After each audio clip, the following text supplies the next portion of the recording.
good start for the aquatic club. They've grounded. Yeah. Clive to the rescue. Clive is often to the rescue in this town.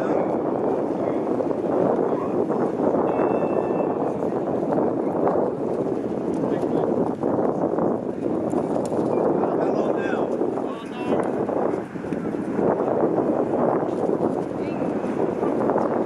Have we started? Can you give us a big bang when the start's on? Bang! Bang! It's gone. Yep. I believe they've started.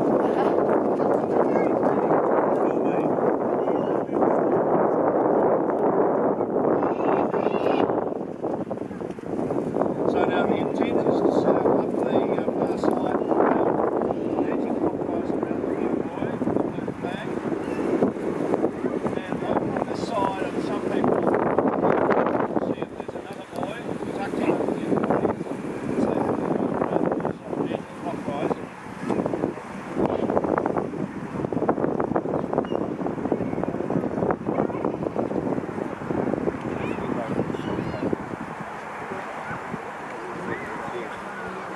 I think Dave Lawler is in the lead. Tony Wolfenden in the red and white is sneaking up behind him. Roger Nelson in with the white foresail and orange mainsail is at the moment bringing up the rear. It looks as though, no, I thought he was going to be in trouble, but Dave Lawler is sort of becalmed a bit over near the boardwalk. Suddenly the wind has dropped. It's a kind of fluky business, this nowhere will come a gust and blow them all over. It looks like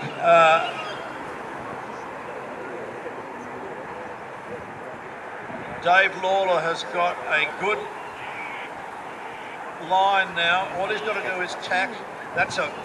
When you tack, that's a port tack that he's on, and then he'll turn and tack starboard like that to get round the buoy. So he's now on a starboard tack. If you have two boats racing against each other, the yacht that is on a port tack always has right of way over a boat that is on a starboard tack. The leader is on a starboard tack, but it doesn't matter because there's no one near him. He doesn't have to give way to anybody. He's coming over now to the buoy on this side, the orange ball. He can get around that in an anti-clockwise fashion. He'll have a clear run now to the finishing line with a remarkable lead on the rest of the fleet, who are just coming around the first blue buoy. Tony Wolfenden has a nice starboard tack there now, heeling over beautifully in the wind. Broadbanding is hot on his heels now, and Roger Nelson is just going around that blue buoy.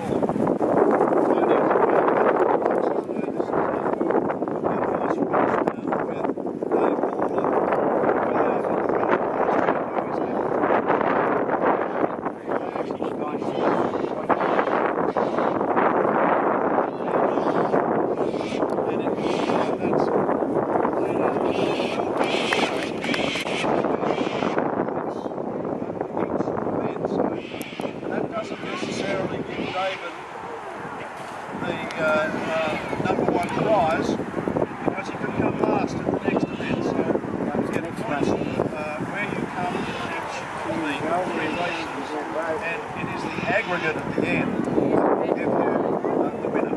There's Tony Wolfenden coming across with Zena, another yacht that is named, it was Zena, if I remember rightly, a female warrior. Perhaps that's where he got the name from. It's also a Greek origin name. And then finally, not finally, but the aquatic club entry is coming across now, yellow and green. That's Rod Van Ingham. And finishing very strongly, but in fourth place, is Roger Nelson. These were the upgraded ones at $900. 30 seconds till they start. Start again. 20! I think there's enough. They're about to start again. This is the second event in the upgraded T37s. They can't cross the finishing line, start line, until the gun goes. There's the man with his hand up. Go! They're off. They're off, eh? Race is on. The race. Again, just the same as the first time, they have to sail up to the blue buoy on the far side of the river near the boardwalk, go around that anti-clockwise, that means turning around it to the left, then they sail across the river to the orange buoy and do the same there back to the finishing line. This is a very even start, and at the moment it's anybody's. Roger Nelson is on this side.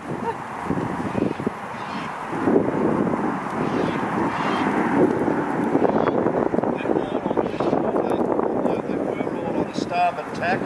They're now coming around on the port tack. To get up the river, they have to zigzag. You can't go straight into the wind. You can't sail a yacht directly into the wind. You must be about 20 degrees or thereabouts off the wind to be able to have forward motion. So here's Roger on this side. He's in a very good position. He's Tony's not, the other two are pretty good too. So this is a tight race. Wish they wouldn't. This is the aquatic club, and the aquatic club needs to turn. Yep.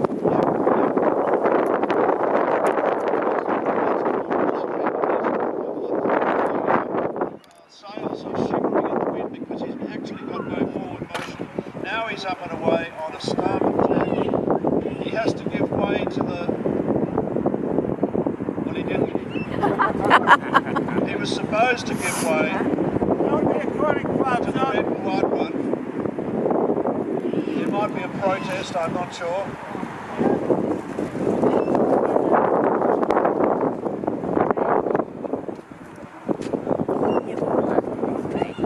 I got that wrong. I'm told port gives way to starboard. I thought it was the other way around. Tony Wolfenden is about to come around, well no he's not, nearly around the top buoy, but Roger Nelson's cut him fine and come round inside and has the inside running across to the orange. Oh, he's going round it twice. Gotta go around that orange buoy. Nothing like that, so Tony Wolfenden is out in front now, coming up to the orange buoy. All he's got to do is get around that, and then it's a straight run back to the finishing line, but round the buoy in front of it.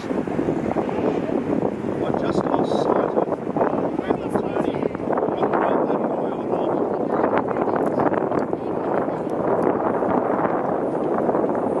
There's a lot of milling around going up there.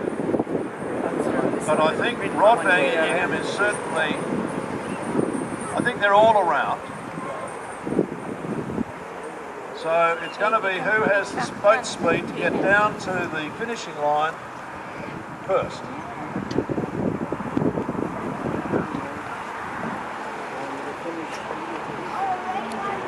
Zena is going beautifully. That's Tony Wolfenden out in front,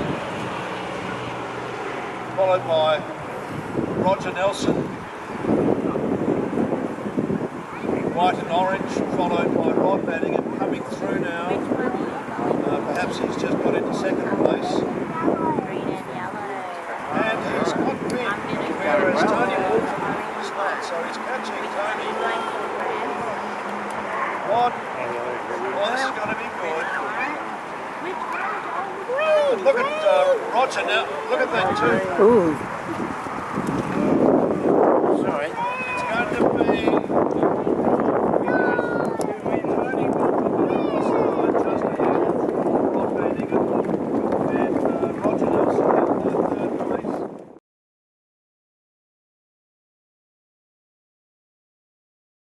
There is a man standing on the, I'm not sure who it is from here, but standing on the bridge, and he'll have his hand in the air, and when his hand drops, that is the start.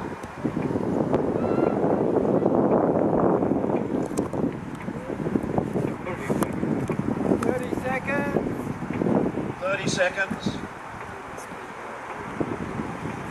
Again, those who have seen the start of the Sydney Hobart will be used to this milling around that goes on at the start, trying to be as close to the start line as you can without going over it. And there are two boats who will have to come round and go back, whereas the two boats who are behind are actually better placed to get through. And the start is on. There might be a protest there.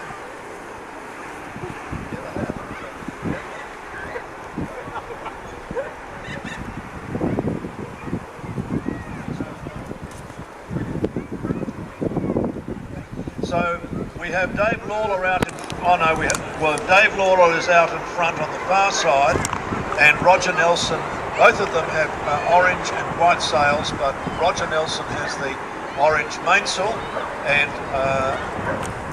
Dave Lawler has got the white mainsail with a number on it. Unfortunately, I can't read the number from here, 302, I think it is.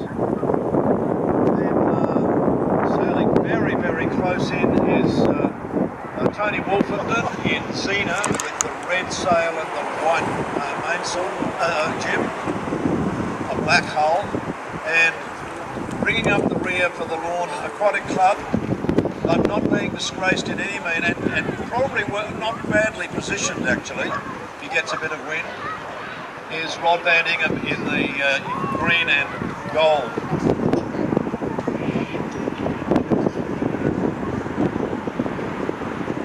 They're aiming for the blue flag up the far end.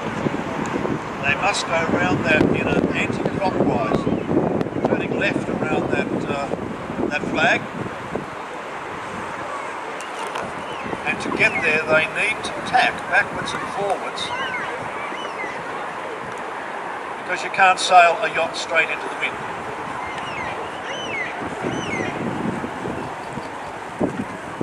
There are several Tippecanoe clubs in Melbourne. I know there's one out in Croydon somewhere. I'm not sure of the others, but there are a few of them. But as I said earlier, there are over 70,000 Tippecanoe yachts sailing in the world in over 60 countries. The other major yacht class is the Volvo class, which is their bigger yachts. I've got a Volvo yacht, I mean, not car, and they stand about almost half as high again out of the water as the Tippecanoe yachts. It can't sail in this because it's not the right class. Just ask the people down there on the surf ski just to allow the boats through, if you would.